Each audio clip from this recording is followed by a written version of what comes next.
Hello, good morning, good afternoon, good evening, wherever I might be. My name is Sean. I'm delighted to join us for today's ESPC community webinar. This webinar is part of the Microsoft Fabric Week, proudly sponsored by Actares. Today I'm joined by Marta Moingen, MVP, who will present From Chaos to Trust, Governance Best Practices in Fabric. We love hearing you guys have to say, so remember to join on the conversation about today's webinar. Our handle is at ESPC_community and our hashtag is hashtag ESPC25. Tweet us, tag us, and tell us what you learned.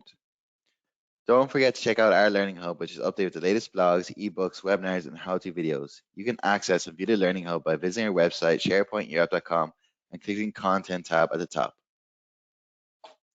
Don't let the learning stop here.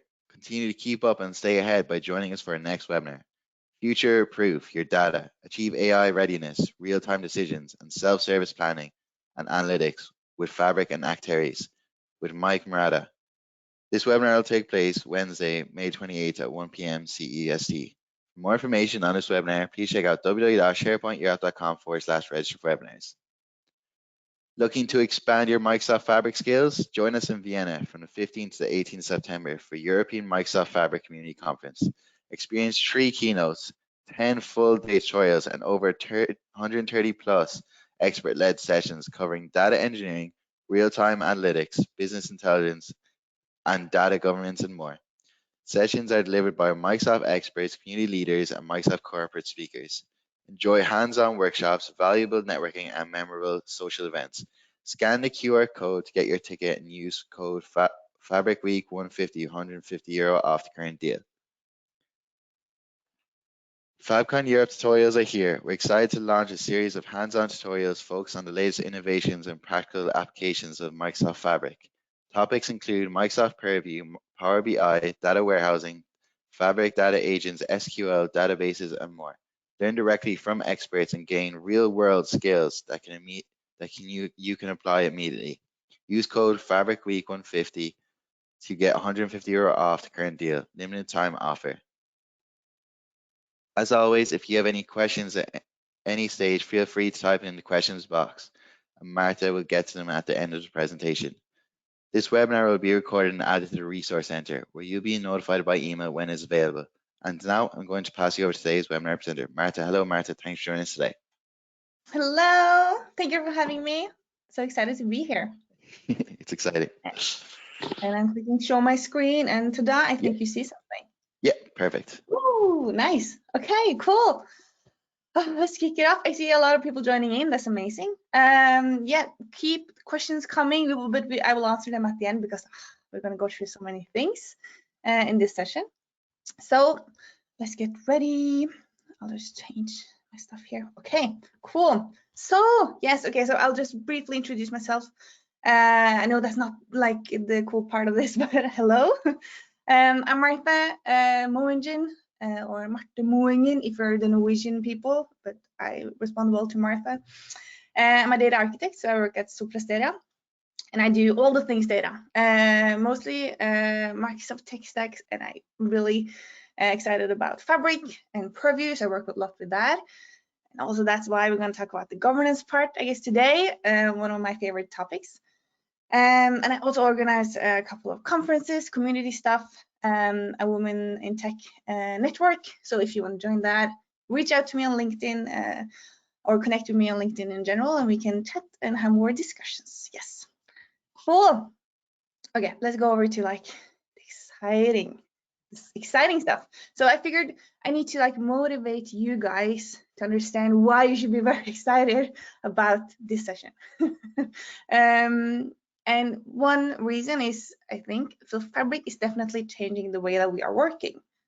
And from like every like generic solution out there, more or less, have this sort of data flow when we're working with data, right? We start with something in a source. That's usually what we do. We pull it into some sort of solution, and we curate that data, and we end up with some insights at the end, usually in reports. Like that's the traditional way of working with data. And we have data movement like that, and we have quality increase as we move along and handle that data. Cool, nice. So the change now with Fabric, or like one of the changes that we have now with Microsoft Fabric, is that your data ecosystem is becoming more available to more people because relatively speaking, Fabric is much more easy to use. It takes, I mean, you can just click buttons and then you have stuff. You don't have to ask the infrastructure team and do all of those things to set up an entire data platform, more or less. You also have a lot of ClickUp solutions. You get help from data agents and AI stuff, Copilot, you know, all of these things, meaning that you don't have to be the most tech-savvy person to take advantage of Fabric. And you can, and if you're a business analyst or business user, you will probably not only work on like viewing and consuming reports, you might actually start to move a bit further upstream as well. So this is good. Like this is a good thing. So now everyone can be a data engineer, sort of, right? And I think we should be happy about that for sure. But that just means that the data governance is going to be more important than ever. That's why this session is very important. Governance topics, whew, we need to look at that. All right, what else? Yes, so it's changing our way of working, definitely with how it is software as a service, and it's just easier to work with from a like non-technical perspective. But also, of course, the future of AI. I know, everyone talks about it. I'm sorry, I have to mention it too. Specifically in Fabric, we have like Copilot, data agents, and also built-in AI and machine learning tools that you can take advantage of. Again, they're much more available to us now than just, I guess, a couple of weeks ago. We got also new things coming at Build, and oh, it's so cool. But when we look at AI from like zoom out a bit and from the bigger perspective, so what can we say about AI? And I think you could look at data as this iceberg, right? And you have AI on the very, very top. That's like the ultimate form of insights that you can get out. We're so like, oh, we're getting the most crazy insights and predictions, and we can learn things that we didn't even know was possible just a couple of years ago. But everything below that iceberg, that's what makes the AI on top work, right? That is, we need to have data quality. We need to have data security. We need to make sure that that data is interoperable and consumable for whatever AI solution you have on the top there. We need to look at the architecture, master data management, and just so much more.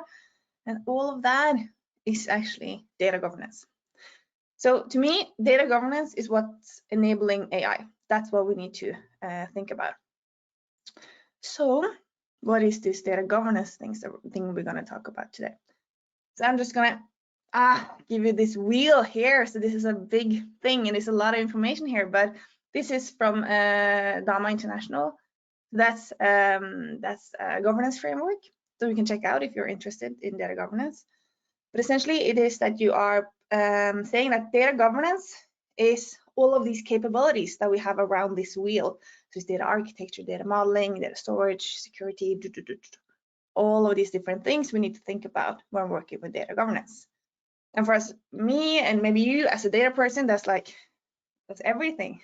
That's all the data stuff. Okay, that's a lot. Okay, but that's part of it, right? So you have to. So even though you're like the hardcore data engineer, data governance is definitely part of your solution as well, even though you might not be aware of it. Now there's this new thing, this cool thing that has emerged also the last couple of years. And that's the data product concept. Okay, and that's like the data mesh theory. We're not going to dive into that today. But what I'm seeing now when I'm working with clients and organizations is that I see that the data product concept, we're still sort of adopting that concept, even though we're not doing the full-on data mesh thing. And the data product concept itself is trying to say that we're treating data as an asset. We're using product thinking on data itself, instead of data just being this result of some system doing something. This is just some, I don't know, something coming out of whatever else we're doing. The data itself is valuable. And it's owned, it's addressable, it's interoperable, discoverable, it got a business value, so it's delivering value on its own, and it also needs to be secure. These are examples of capabilities or characteristics that you would usually use to like define a data product. So that's also going to be something I'll talk more about today. So just placing it there, the data product concept. Cool, nice. Okay, so the good thing is that Fabric makes data governance easier than before. So even though we still have to think about all these things, there's a lot of built-in stuff inside of Fabric. And to achieve a lot of these capabilities and things I'm talking about now, it's just going to be there. So we don't even know how lucky we are. Like if you're starting out now and starting with Fabric from a data engineering perspective, it could have been so much harder. Let me just tell you. So that's a good thing. Another thing that I also want to just highlight is that if you look at this iceberg, right, with AI on the very, very top, Fabric is making data governance easier than it was before. Yes, that's great. We're happy about that. But the benefit is also much bigger than before, because the benefit is suddenly all these AI analytics and more advanced analytics and insights you can get out of it. And everyone is doing this now, so you need to like do that to keep up with competitors and all of that. But that also means that the consequences are bigger.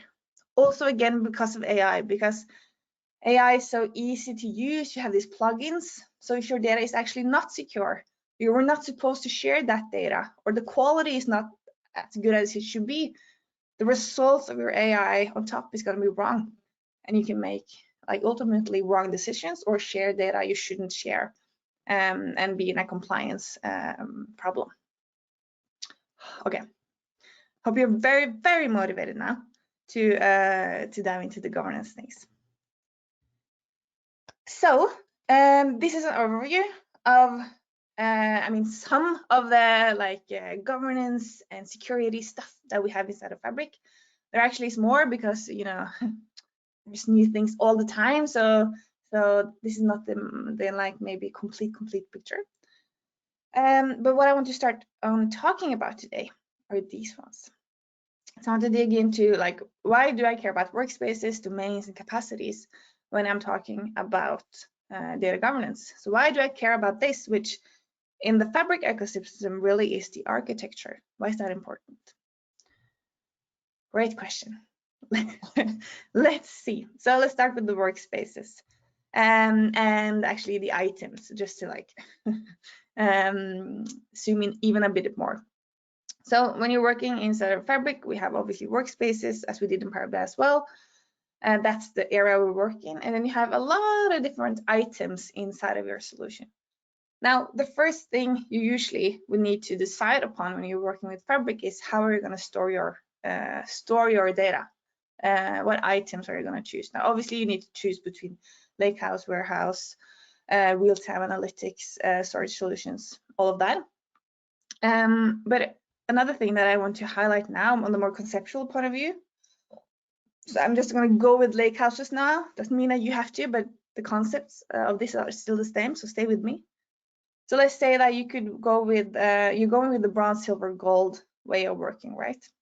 You could say that, okay, I want to have one lake house with multiple schemas.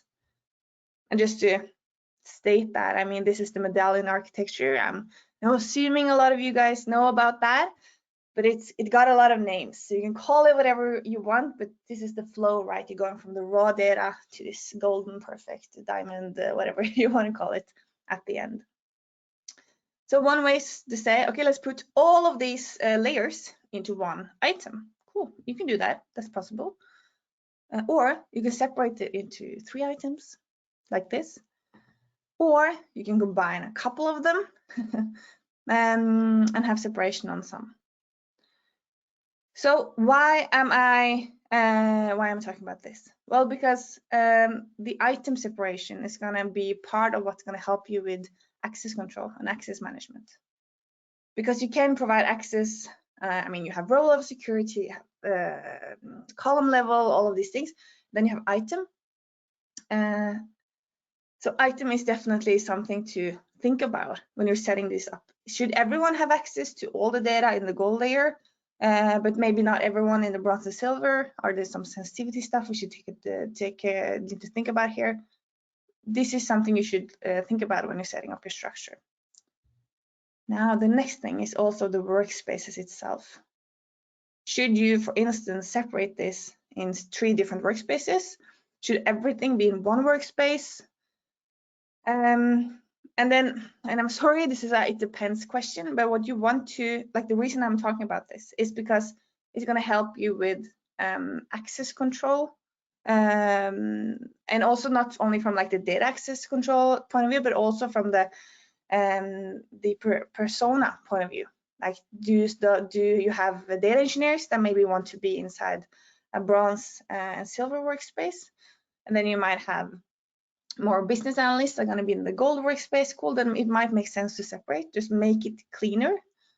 Also on the ownership of things, you have people that are only owning data in the gold layer, not in the bronze and silver, those types of things. Also, if you're looking at the data product concept, you might want to separate like consumer aligned data product and source aligned data products, where source aligned data products really look like whatever that data is from the source. Maybe you're just doing some standardization on names and stuff, but the ownership might still lie within, I don't know, your finance system or HR system. While the consumer aligned stuff, that's where the business is. That's where we have business people owning it. And then separation of workspaces, again, might make a lot of sense. And when you're also doing the separation, reusability will be easier because you have these actual physical building blocks that you can reuse across your organization using shortcuts and stuff like that, which is a good thing because we don't want to duplicate data, of course, and have multiple sources of the truth. Okay, so workspaces, item separation, cool. Let's look at the next level. That's domains. So domains inside of Fabric is a way to group workspaces. That's also why I'm talking about workspaces and why you have to care, because the workspaces are enabling you to separate stuff into domains. So one domain can have many workspaces, but a workspace can only be inside one domain. So let's say here we're wrapping everything into a domain, and if you're doing like the full-on data mesh approach, which means that you're doing like it's distributed and you have separate teams. So finance got its own engineering team. They're doing everything from bronze to gold, and the same with operations, everything from bronze to gold. Then this might be what it would look like. You might have a finance domain where you group your workspaces there, operations domain, you group your workspaces there. Or maybe you don't do the full-on data mesh approach. You're doing something, I don't know, like a mid-step. You might have some sort of central IT function that is handling all the management of the ingest and standardization of the data from bronze to silver. And then you have a bunch of these building blocks in the silver layer that can be used across different gold layers wherever it's needed. That could also be one way of doing it. And then you would have, multiple gold domains. And also you could, of course, have multiple workspaces again inside these gold domains and silver domains. Maybe you have different business use cases for finance. So it makes sense for you to actually separate that in workspaces. Again, because you probably have different people that are going to work with that data. And anything we can do to logically separate things, or actually here, I guess we're physically separating things, is going to help us as people from also the business point of view to understand, this data is about that, this abstract thing that is data that I don't understand. This is the finance domain. Okay, I know some more, I understand a bit more. And even I also maybe know the use case because I have a separate workspace for my specific use case. Then I understand even more. That's a good thing. That's going to help people to take ownership. All right, what else? I mean, there's many ways to do this. Some also add an additional layer. That's a reporting workspace. So in the gold workspace, you would do everything with like business logic and build your fact and dimension tables. But you have a separate, again, reporting workspace where you actually develop the reports. Again, probably because you don't want your reporting people to have access to the notebooks or the SQL code that you're having in the gold workspace with all this business logic. Like, why does these people need to see the same thing? Then maybe you also want to do a separation there. And then it could look something like this with the domains. Or you just do everything that's data engineering and transformations and all of that into central ID, and then you have reporting stuff in the business aligned domains. So many ways to do this, but you need to think about it. Why do I care? Yes, you care because this is going to help you with the business structure to align whatever you're doing with the data to the actionable business functions. That's going to help you a lot with ownership.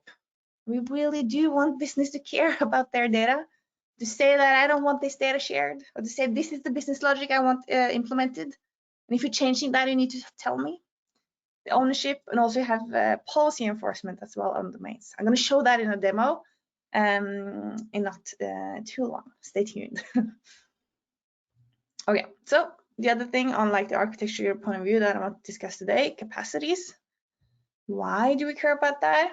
Well, because you can separate, you can have multiple capacities with different levels of compute. And again, I'm talking about these workspaces because the workspaces is what's gonna give you the opportunity to separate on capacities. So one workspace can belong to one capacity, and one capacity can have many different workspaces.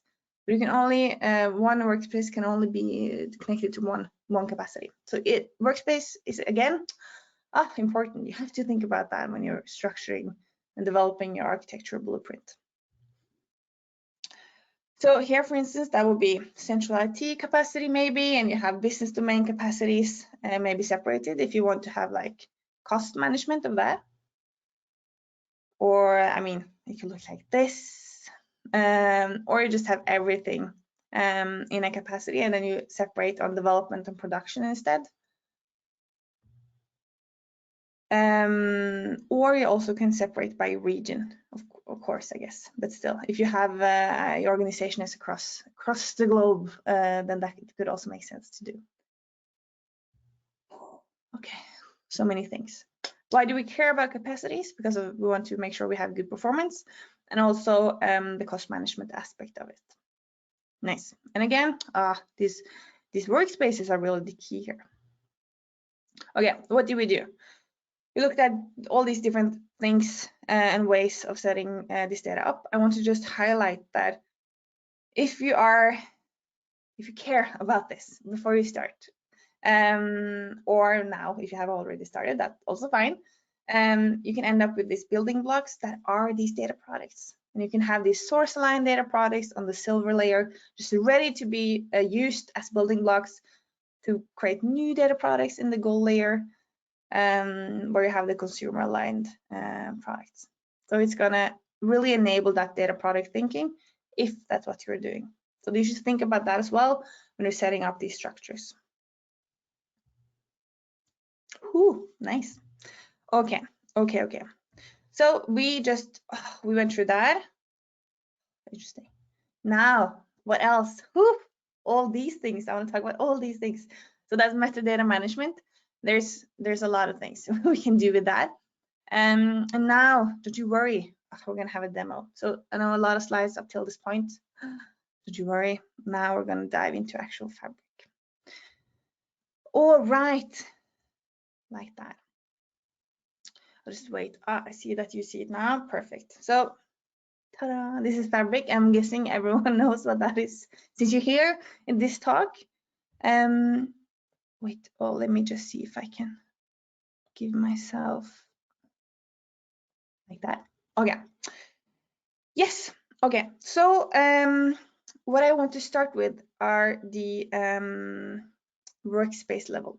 So what I'm going to do, and this is so confusing to me that they moved the workspaces up here. So since I'm in the fabric view, for those of you who didn't know, workspaces are on the very top.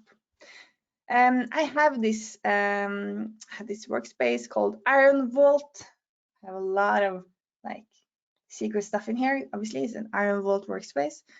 No, I'm just kidding.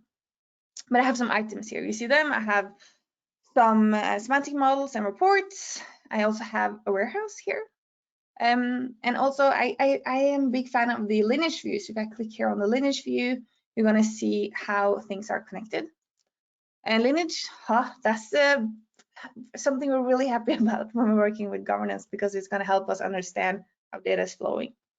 So that's what we're seeing here. So we have a warehouse that got 2 semantic models connected to it with 2 reports, for instance. Okay. Now what I can do, and what I see here already, is that I have a label here called general use. I see some of them have it, not all of them. Okay, it varies a bit. If I go here and go into settings, this is partially one of the places you can do the metadata management. So you can give it a name. You should give it a description. Should I give it a description? It's very secret. HR data. Should give a good description, better than what I'm doing. You should always do that. Then you can also go to the sensitivity label. And you see here that yes, this already has the general use sensitivity label, but I can also decide to use different ones. Now the sensitivity labels here, they have been created inside of Purview. So Purview is the place to create sensitivity labels that you can use across your organization and like across your ecosystem.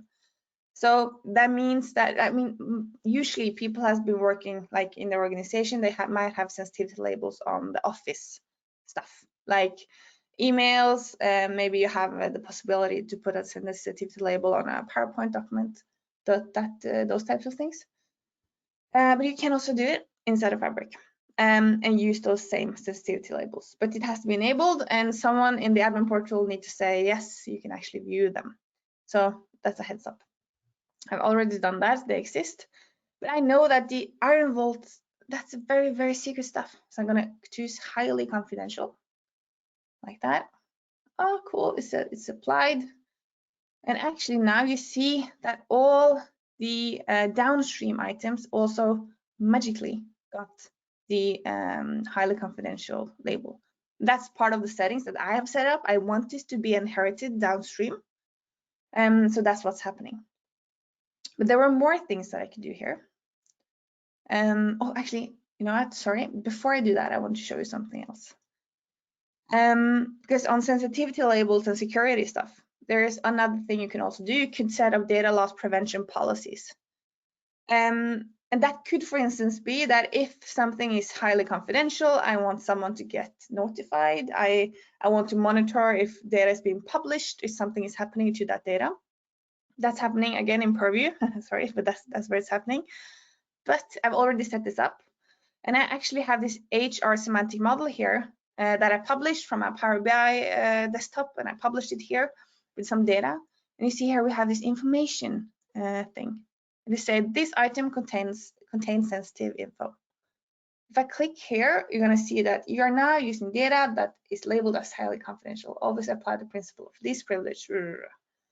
So this information here is actually stuff or the text that I decided that should be viewed if the policy got detected.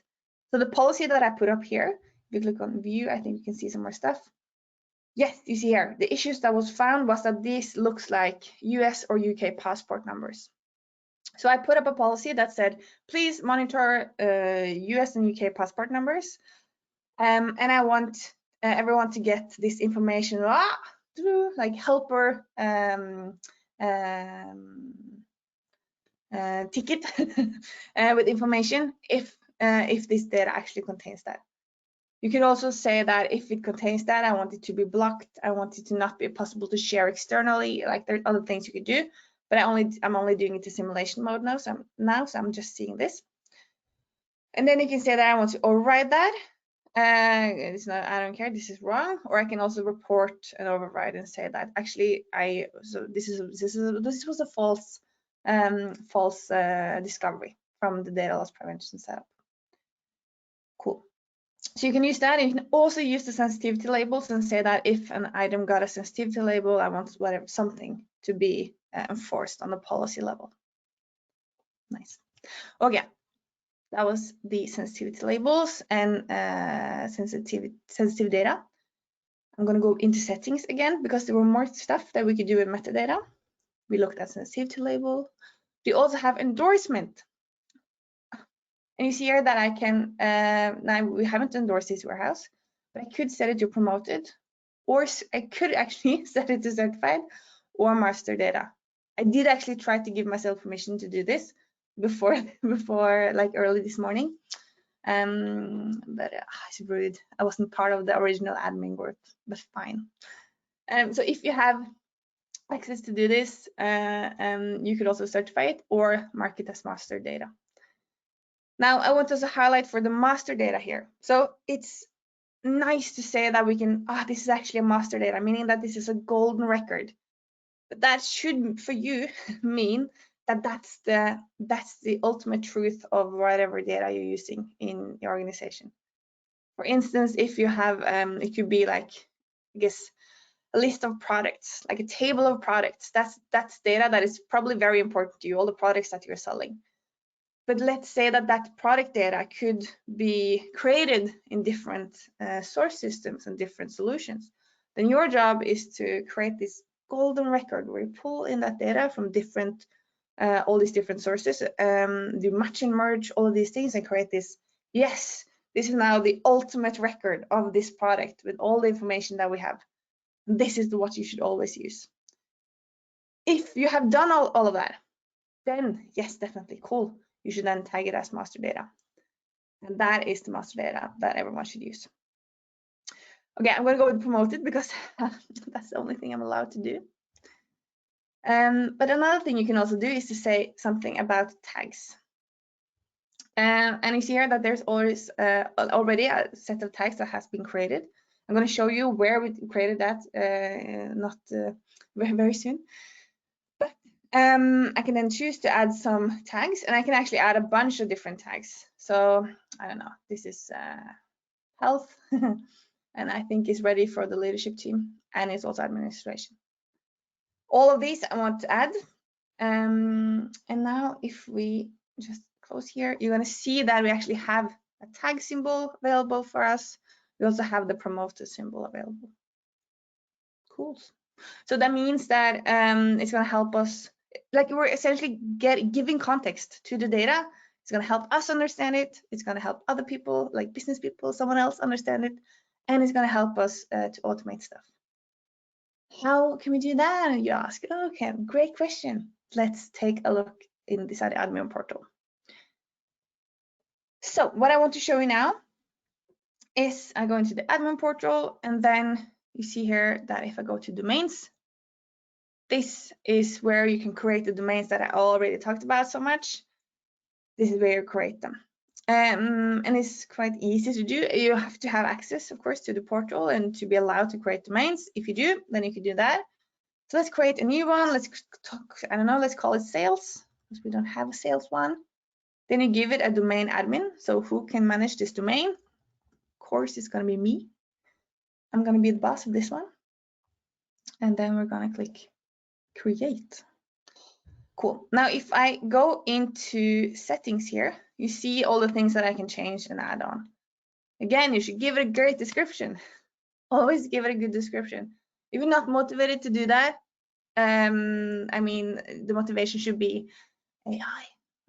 Okay, so I'm not sure that Copilot always probably doesn't actually. It depends. I'm sorry, it depends, because that's also different.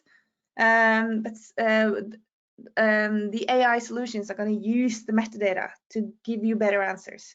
Descriptions, that's one of those metadatas that you should always have them. Okay, but anyways, you should give it a good description. You can add an image. Let's go with what do we like? Oh, ice cubes, or yeah, we'll go with these ones. Nice. You can set the admins. Maybe you want it to be more people. Maybe you want to add, maybe have this in security groups. You can add that as well. You can also add contributors. So that will be people that can actually add or remove workspaces from the sales domain. This could usually be like your tech leads, data engineers, those types of things. Or if you really are into governance, you might have some technical data stewards.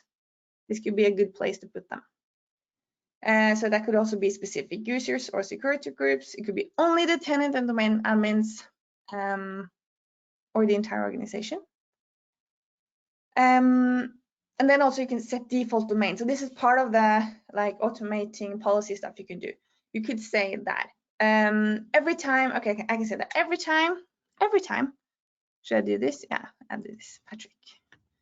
Every time Patrick creates something, every time he creates a workspace, it's going to automatically be added to sales. He's going to be annoyed, but that's cool.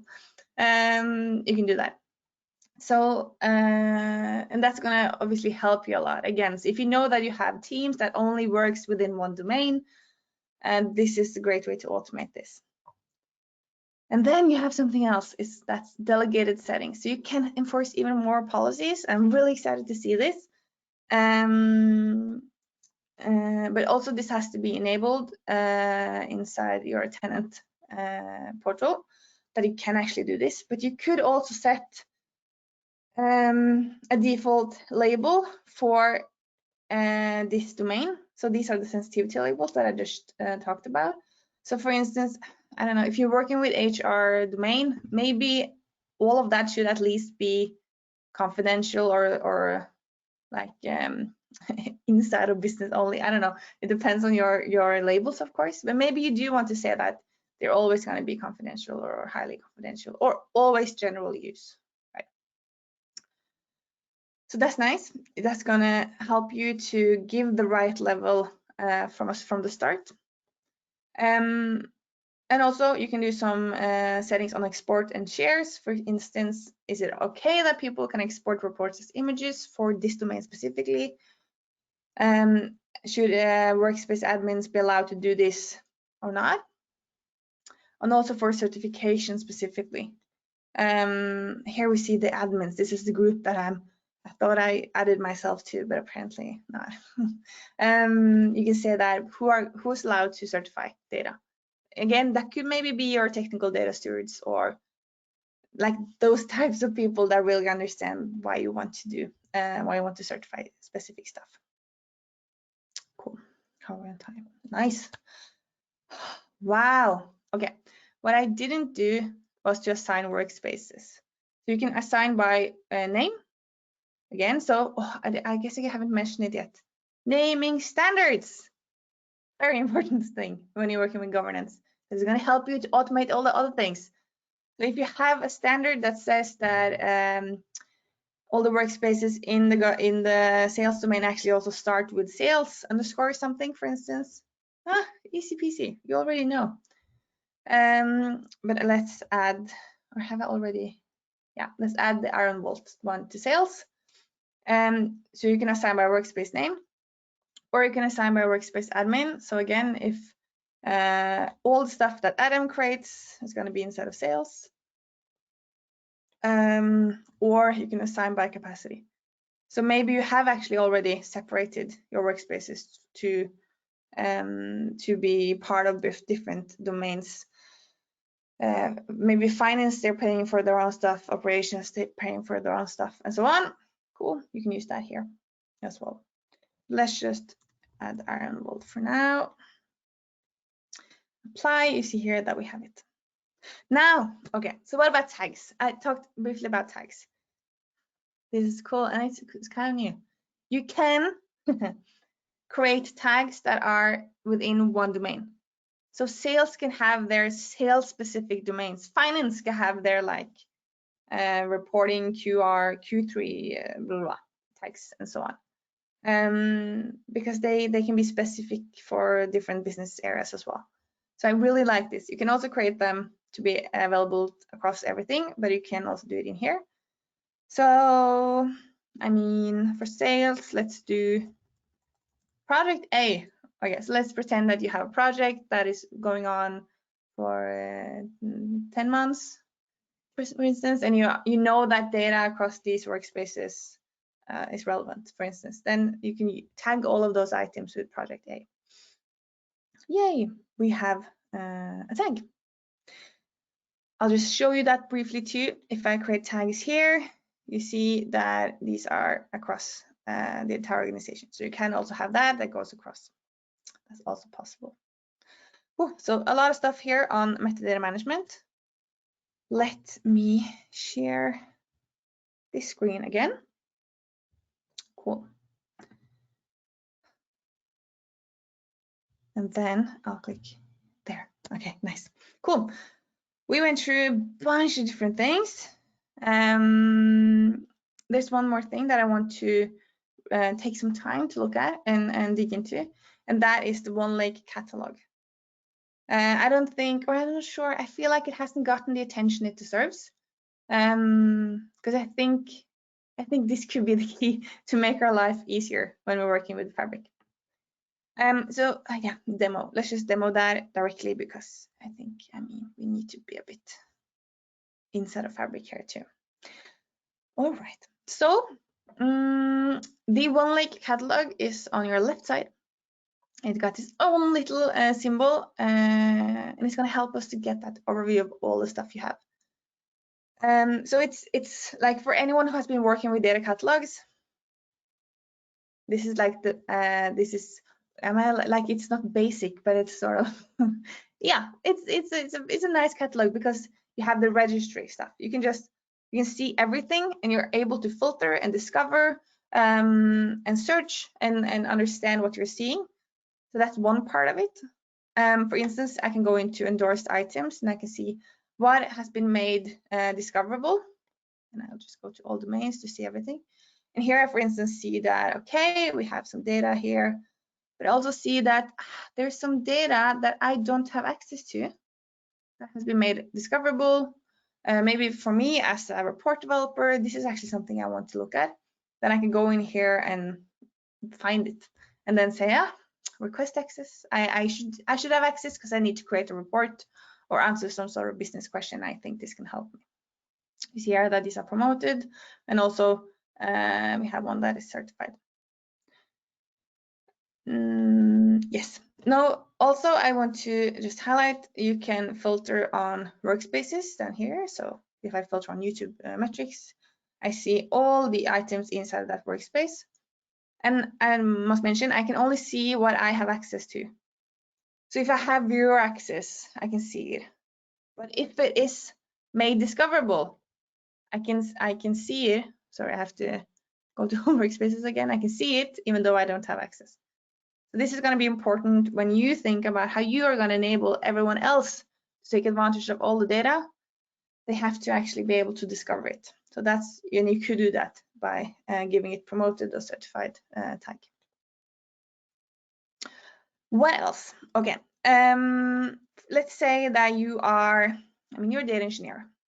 So you, what's interesting for you might be the data factory stuff. Oh, I didn't, what?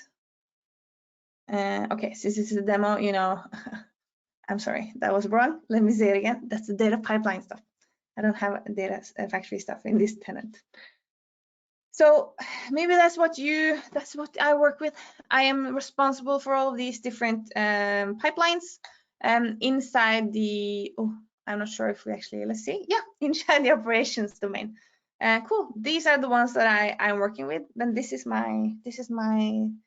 These are my things. Usually what we did previously was to actually go into each and every workspace, find each item and work with that. And it's just, it takes forever, and it's not that fun. Let's say that, yeah, I'm a report developer, and I need to make sure that the semantic models are on point. You can also, in the catalog, click on the items, you get this overview page again. It's going to give you insights. You're going to better understand what you're looking at. You can see the tables and the columns for the items where that's supported. And then directly go into explore data and like these ClickUp tools and really nice tools. You also can check out the endorsements. This is promoted, the sensitivity labels, this is confidential, who's the owner. You can look at lineage directly, and then you have to actually click on the lineage view. And so here you see all the related items to this semantic model. If you click on lineage, you're going to see how they're related. So here we see that we have, okay, cool, we have some reports here, and also a semantic model built on top of this semantic model.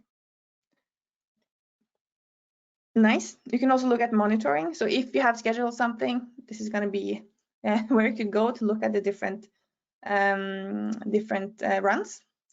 And you can also check out permissions, who got access to what, and you can add users and change that. So you get this place to have a better overview, and you also get this jump. You can jump to like the different things that's going to be relevant for your item. And you can also go to settings directly from here and then change, you know, sensitivity labels, tags, the things that we looked at together. Also, the last thing I want to say on here is that you can also go to govern and preview. And this, okay, so this is obviously in preview because it needs to like think for a bit. So I'm gonna refresh the page just to show you.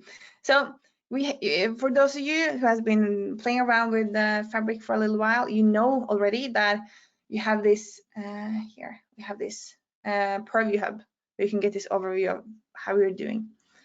But if you go to govern and dive in here, no, sorry, of course it's not gonna. That's a bit okay. So let's. Oh, could it be that? It could be that. Yes, it was that. Sorry. Now let me show you. So this is going to give you the overview of all the different things we already talked about, right? How many domains do I have? How many subdomains? How many workspaces? How many items? And this is for the items that you own or are a contact person to. So these are all the things that you could do something about, and everyone should care about this page then, because that means that these are your stuff. And you can say that, you can see, okay, how many items did I access the last month? How many did I access a while ago? Do we have how many with description? How many without description? You could, you should fix that, right? And when did you last access stuff? And then maybe if you have stuff that are, I didn't access the last 8 months, should you clean up that? So here you can also see on the recommended actions and see that only 2% of your items are endorsed. Should we do something about that? And you get some help on how you can work with that. Refresh your inactive data items. Do you want to keep them there? Do you want to even remove them? All the different things that you can dive into, and also click view more, and you have even more insights that you can look at for different items. So if every single person in your organization care about this page, wow, you're gonna have much better control. And again, this ownership part, if you're able to give people ownership and take ownership over things, it's just going to be better quality, better governance, better security, better use of Fabric. Okay, nice.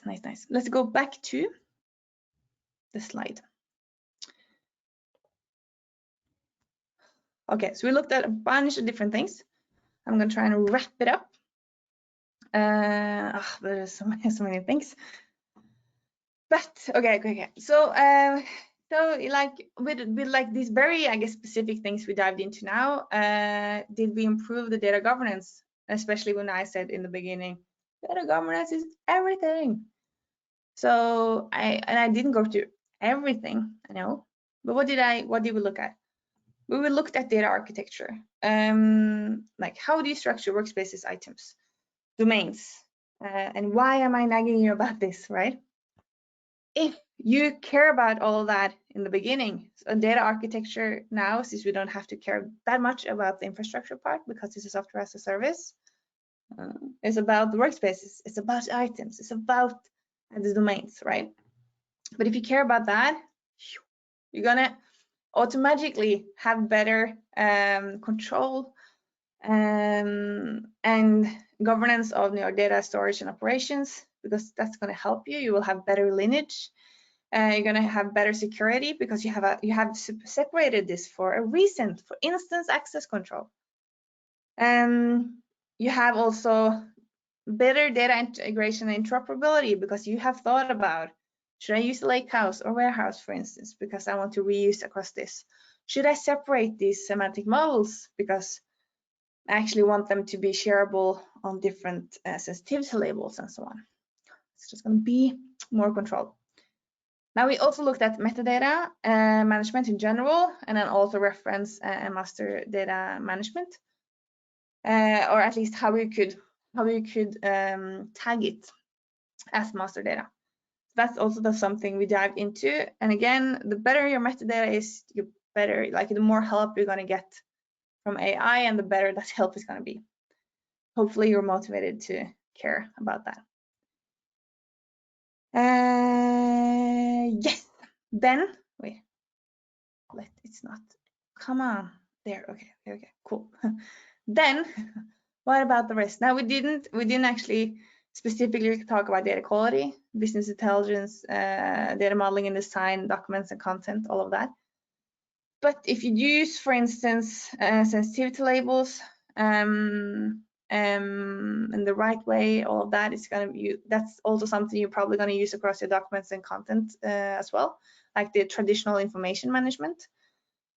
If you have this ownership, because you're able to structure things in domains and workspaces where you can actually better provide these physical areas of their business person. You're owning this. That doesn't mean you have to understand all the engineering stuff. You're owning this, and I ask you questions and you tell me whatever I should do, right? Then you're getting better business intelligence. It's also going to improve your data quality because you're going to have better control of your flow. You're going to have better management of that. And the same also with the modeling and design part. This is going to help you when you have that structure. So we just fixed everything. Now, we did actually touch on everything with these specific features that we looked at together. Nice. So, oh yeah, just lagging a bit, but there we go. Cool. So what about this AI stuff? Okay, so if we care about governance and we care about the things that I talked about today, you're gonna enable that top of the iceberg thing, all the beautiful AI, all of that. So hopefully you just you figured, oh wow, okay, there's things we could do to improve stuff. Or if you're starting from scratch, you know a bit of where to start, or where I would recommend you to start. So with that, I'm gonna say thank you. And yeah, feel free to connect with me on LinkedIn or yeah, I guess that's easier, or BlueSky, Twitter. And then I'm gonna open up for questions. Perfect. Thank you, Martha, for a great presentation demo. So we'll getting questions and answers part. So the first question is, how should we handle environments? Would it be wise to separate?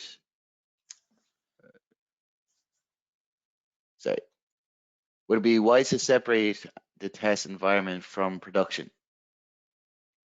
Oh yeah, okay. So now we're talking because there are so environments here. Then I'm gonna assume we talk about development environment and production environments, like the things you could do with deployment pipelines and these things. So I'm assuming that. And then, so yes, it's wise to separate, and especially maybe for like, okay, so there's many reasons for you to separate. The ones that I want to highlight now for the governance perspective is the access control level. So you can do all the weird stuff in development, and then when you're ready and that works, then you push things to production. You're gonna have obviously better performance, more happier users. And also for the, like we specifically talked about separating capacities specifically for the environments. And then do I recommend that?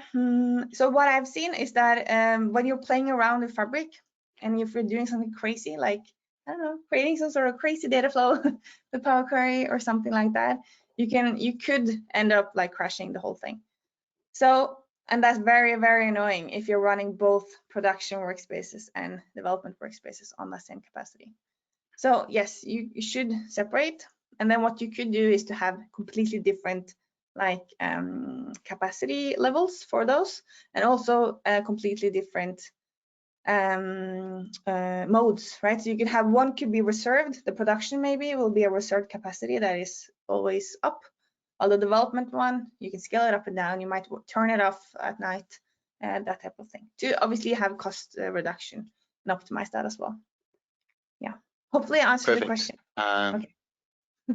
Yeah, so the next question is, How would you recommend combining separate workspaces for bronze, silver, and gold layers with Fabric's CI/CD features like deployment pipelines?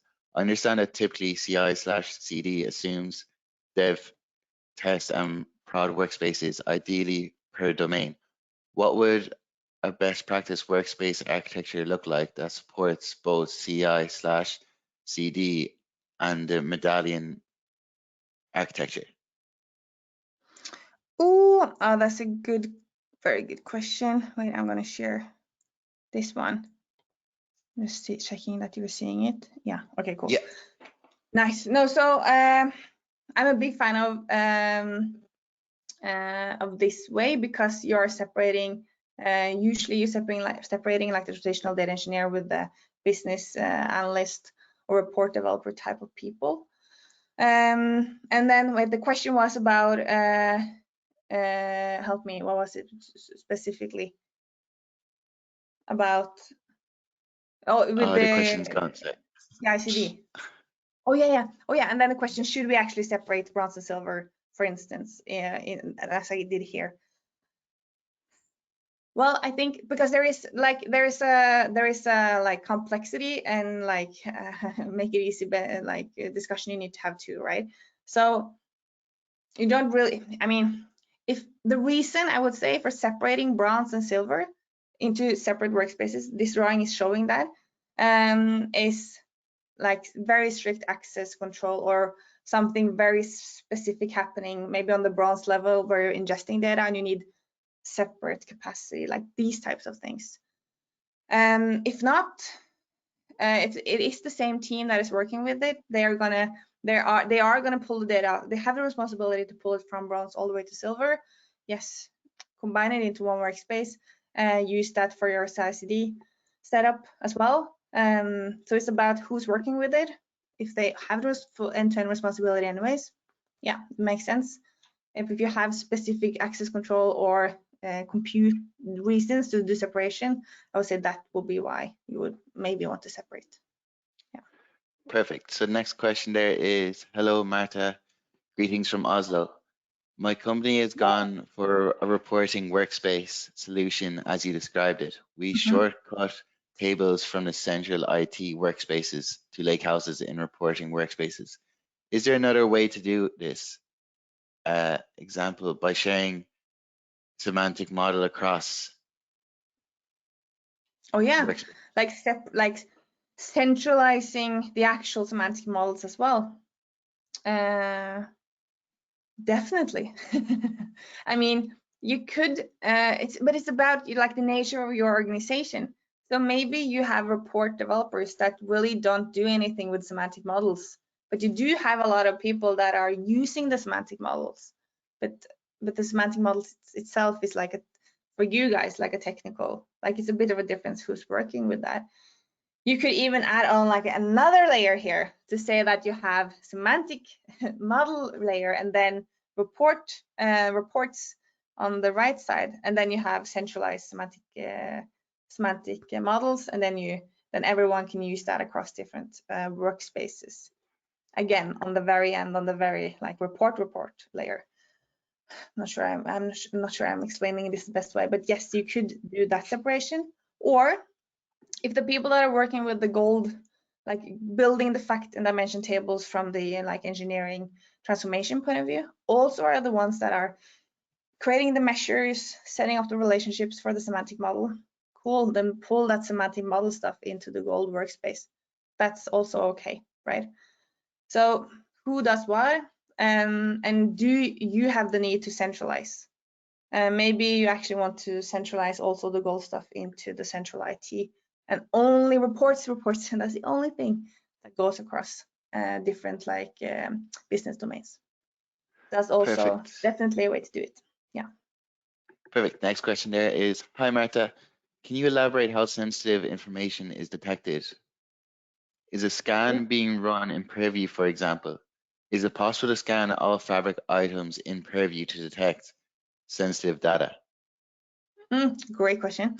So yeah, so Purview is the engine checking this for us. If you have enabled a data loss prevention policy, it's going to depending on what you're setting up, yes, it's going to then check for detection of sensitive data, and also detection if you're doing something with that data, like if you're sending it somewhere, adding it to an email, publishing in something. And then in Purview, you have an admin center. We can go in and then see that happened, and discover that, oh, something happened. You can also set up alerts so that someone gets an email if something is going on with that type of data. So all of that is managed centrally in Purview. And it can detect, I don't know, there's like a bunch of, a long list of specific sensitivity types that it can detect. But it doesn't support all Fabric items yet. So it supports semantic models. That's what I have been testing, and I see that it works as I expect, at least. And it is detecting in real time. So if I publish something, it's going to appear in that central place automatically, and also that for us, we saw this information tag is going to happen right away. So it happens. I don't know if it's real time, but like near real time. But it doesn't support all items in Fabric. So it's if you go into the documentation, it supports semantic model, lakehouse, mirror databases, I think, and KQL databases. Yeah, please check that. But it's like, I think those are supported for now. And I also know that it's not like perfect for everything, and it also is in preview. I think semantic model is the one that is most mature on this. But yeah. Perfect. So I'll take one more question, if that's okay. Yes. Are the tags in Microsoft Fabric visible in the Purview Unified Catalog? Oh yeah, no, it's not, unfortunately. At least, I mean, and things are changing all the time. Maybe it just changed yesterday, disclaimer. But no, last time I checked, it was not available.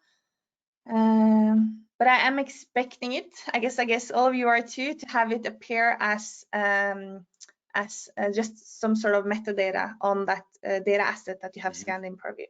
So I would guess it's gonna be here soon if it's not already being rolled out. I don't know. But yeah, it wasn't there last time I checked. But let's give it as an ID on ideas. Microsoft Purview got its own ID place. I'll post that somewhere so we can give them the push. Yeah. Amazing. There's a lot of questions in, Martha. If it's okay if they could message you probably on LinkedIn, if that suits best, if they have any questions. Probably best. Yeah. Amazing. Thank you, Martha. Yeah, so on All behalf of the ESPC community, we'd like to send a big thank you to you again, Martha, for taking time out to get today carried out this webinar. We really appreciate it. Thank you so much for having me. It's been a blast. And yeah, reach out and we can continue the discussion. Amazing webinar. So that's the end of today's webinar. You can find this webinar and more at sharepointeurope.com/resource center. Thanks again for all of you joining us today, and hope you join us again soon. Take care. Bye.